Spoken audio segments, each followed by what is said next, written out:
সরাসরি যাকে পেয়েছি, আব্দুল হাই মোহাম্মদ সাইফুল্লাহ, জনপ্রিয় ইসলামিক স্কলার। তাকে আজকে আমরা সাথে পেয়েছি এবং জানার চেষ্টা করব এই যে সবে কদরের এই মহিমান্বিত রাত নিয়ে আমরা কথা বলবো। পাশাপাশি রমজানের শেষ 10 দিন, এই 10 দিনের ইবাদতগুলো নিয়ে আমরা কথা বলবো আব্দুল হাই মোহাম্মদ সাইফুল্লাহর সাথে।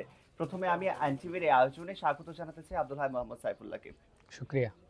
আমরা প্রথমে আপনার কাছে জানতে চাই, আপনি কক্সবাজার এসেছেন, আসার পরে আপনার অনুভূতি কেমন? এটার পাশাপাশি আজকে মূলত এই যে আগামী যে 10 দিন রোজাদাররা পালন করবে, বিশেষ এই দিনগুলো নিয়ে যদি কথা বলতেন। জি, আলহামদুলিল্লাহ, কক্সবাজারে একটি দিনই দাওয়াতের প্রোগ্রামে আমরা এসেছিলাম। আমরা রমাদানের শেষ দশকের মধ্যে প্রবেশ করেছি। হাদিসের মধ্যে আসছে, যখন রমাদানের শেষ দশক আসতো, রাসূলুল্লাহ সাল্লাল্লাহু আলাইহি ওয়াসাল্লাম তখন কোমর বেঁধে নিতেন। কোমর বেঁধে নেওয়া মানে তিনি মজবুতির সাথে ইবাদতের ক্ষেত্রে প্রচেষ্টা করতেন এবং তার ফ্যামিলিকে তিনি জাগায় দিতেন এবং ফ্যামিলির মানুষকেও তিনি ঘুমায় থাকতে দিতেন না। সুতরাং রমাদানের শেষ দশক হচ্ছে আমাদের জন্য প্রাপ্তির মাস। বসন্তকাল যেরকম পাতা ঝরার মৌসুম, রমাদান সেরকম ঠিক আমাদের গুনাহ ঝরার মৌসুম। আর এই গুনাহ ঝরার সর্বশ্রেষ্ঠ সময়টুকু হচ্ছে রমাদানের শেষ দশক। আপনি জিজ্ঞাসা করেছেন রমাদানের শেষ দশকের আমলগুলো কি কি।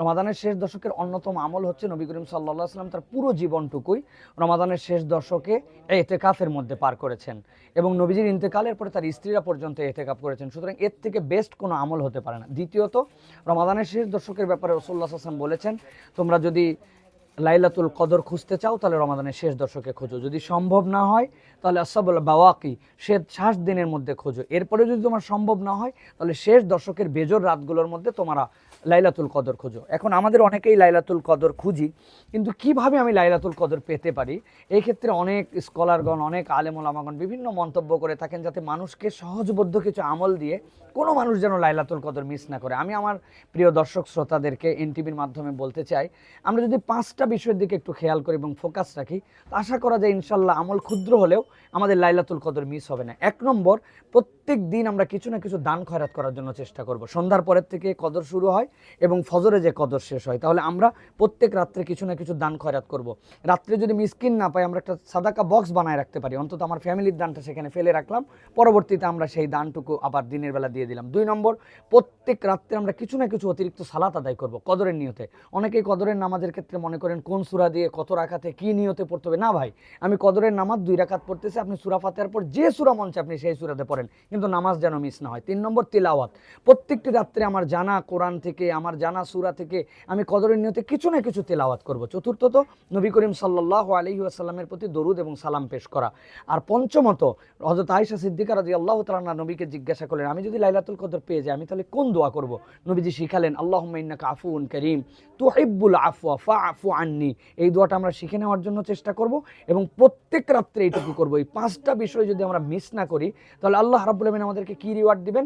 আল্লাহ বলছেন, লাইলাতুল কদরি খায়রুম মিন আলফি শাহর।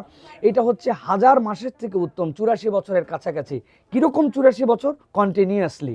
আপনি ক্ষমতা নাই আপনার যে আপনি টানা 6 ঘন্টা কন্টিনিউ দান করবেন। 1 টাকা করেও যদি 6 ঘন্টা দান করতে থাকা হয় অনবরত, কয়েক লাখ টাকা আপনাকে দিতে হবে।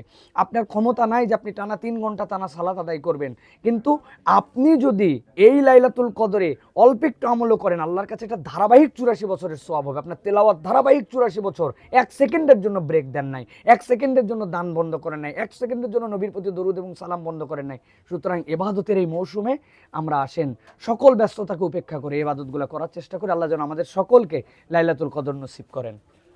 অসংখ্য ধন্যবাদ। আমরা একটু বাহিরের একটা প্রশ্ন করতে চাই যে আমরা এই যে মূলত যে দায়ের যে কাজগুলো করছেন আপনি, ইসলাম প্রচারের যে কাজগুলো নিয়মিত করে যাচ্ছেন, আমরা মিজানুর রহমান আজহারীকে এখন তেমন ভাবে দেখছি না। শেখ আহমদুল্লাহ সুন্নাহ ফাউন্ডেশনের নানা ধরনের মানবিক কার্যক্রম নিয়ে ব্যস্ত হয়ে আছেন। আমরা কি আব্দুল হাই মোহাম্মদ সাইফুল্লাহকে কি নিয়মিত দেখছি কিনা, মাঠের মধ্যে নিয়মিত দেখবো কিনা? হজ করেছি, ব্যাংকে কি করে টাকা জমাই বলেন? ইউসিবি তাকওয়া, পরিপূর্ণ ইসলামিক পন্থায় পরিচালিত ব্যাংকিং। জি আলহামদুলিল্লাহ, আমরা তো মাঠে দাওয়াতের কথা বলি এবং সবসময় যেটা আমরা বলি, রাসূলুল্লাহ সাল্লাল্লাহু আলাইহি ওয়াসাল্লামের প্রতি যে আয়াত এসেছে সেটা হচ্ছে ফাযাক্কির ফাইন্না যিকরা তানফাউল মুমিনিন। কোরআনের জিকির ইমানদারকে উপকার দিবে। তো রাসূলুল্লাহ সাল্লাল্লাহু আলাইহি ওয়াসাল্লাম মূলত লেখক হিসাবে আসেন নাই। রাসূলুল্লাহ সাল্লাল্লাহু আলাইহি ওয়াসাল্লাম কোনো রকম অন্য কোনো কাজের মাধ্যম নিয়ে আসেন। রসুলের দাওয়াতের মূল তরজে ছিল হচ্ছে তাকে উন্মুক্তভাবে নসিহা করা, উন্মুক্তভাবে দাওয়াত দেওয়া। কিন্তু এখন এক একজনের ডাইমেনশন এক এক রকম। এখন আমি দাওয়াত মানে যদি মনে করি মাঠের মাহফিল, মাঠের তফসিল, এটাই একমাত্র দাওয়াত না। কেউ জুমার খুতবা দিচ্ছেন, কেউ বড় একটা গ্যাদারিং সুন্দরভাবে অ্যারেঞ্জ করে সেখান থেকে দাওয়াতের বার্তা দিচ্ছেন, কেউ অনলাইন ভার্সনে দাওয়াত দিচ্ছেন, কোনো না কোনোভাবে দাওয়াত আসতেছে। তবে মাঠে ময়দানে আমরা কথা বলি, বেশিরভাগ মানুষের মাছ পিপুলের কাছে যেন পৌঁছানো। ইনশাল্লাহ আমি চেষ্টা করব যে গুছিয়ে প্রোগ্রাম করার জন্য, তবে মাঠে ময়দানে দাওয়াত এটা অব্যাহত থাকবে ইনশাআল্লাহ। অসংখ্য ধন্যবাদ। সর্বশেষ প্রশ্ন যেটা, ব্যবসায়ীদের প্রতি আপনার কি মূলত উপদেশ কি থাকবে? বরাবর ব্যবসায়ীদের জন্য আমার উপদেশ, যেটা আমি সব সময় বলি, ব্যবসায়ী হচ্ছে এমন সম্প্রদায় যাদেরকে আল্লাহ রাব্বুল আলামিন রসুল বলছেন নবীন, সিদ্দিকিন, সুহাদাদের সাথে তারাই থাকতে পারে, অন্য কারোর জন্য অফার দেওয়া হয় নাই। কিন্তু যেই লোক নবীর সাথে থাকবে, শহীদদের থাকবে, সিদ্দিকদের সাথে থাকবে, তার গুণাগুণ কেমন হবে? তাহলে নবীওয়ালা গুণাগুণ হতে হবে, সিদ্দিকওয়ালা গুণাগুণ হতে হবে। আপনি ব্যবসা করেন কিন্তু আপনি ডাকাতি করেন না, আপনি ব্যবসা করেন কিন্তু প্রতারণা করেন না, আপনি মানুষের সাথে লাভ করেন কিন্তু গলা কেটেন না। এইটা যদি আপনার এথিক্সের মধ্যে থাকে এবং আপনাকে আল্লাহ রাব্বুল আলামিন যে কামাই দিচ্ছে এটা কেবল নিজের জন্য নয়, এটা উখরিজাত লিন-নাস, মানব কল্যাণেও আপনি ব্যয় করবেন, এই নিয়তে যদি আপনি ব্যবসা করেন, আল্লাহর নবী সব দোয়াই তো ব্যবসায়ীদের জন্য, চাকরিজীবীদের জন্য কোনো দোয়া আমি দেখি নাই। তো আল্লাহ রাব্বুল আলামিন আমাদের ব্যবসায়ীদেরকে বারাকা দান করেন। অসংখ্য ধন্যবাদ। রমজানের এই বিশেষ মুহূর্তে আমরা পেয়ে গিয়েছি আব্দুল হাই মাহমুদ সাইফুল্লাহকে কক্সবাজারে, এবং আমরা কথা বলার চেষ্টা করেছি যে কোন বিষয়গুলোতে আসলে সবচেয়ে বেশি গুরুত্ব দেওয়া যায় এই রমজানের মধ্যে। লাইলাতুল কদর আছে এখানে, এই চলে কথা বলার চেষ্টা করছিলাম আব্দুল হাই মাহমুদ সাইফুল্লাহর সাথে। আমি আসিফুজ্জামান সাজিদ।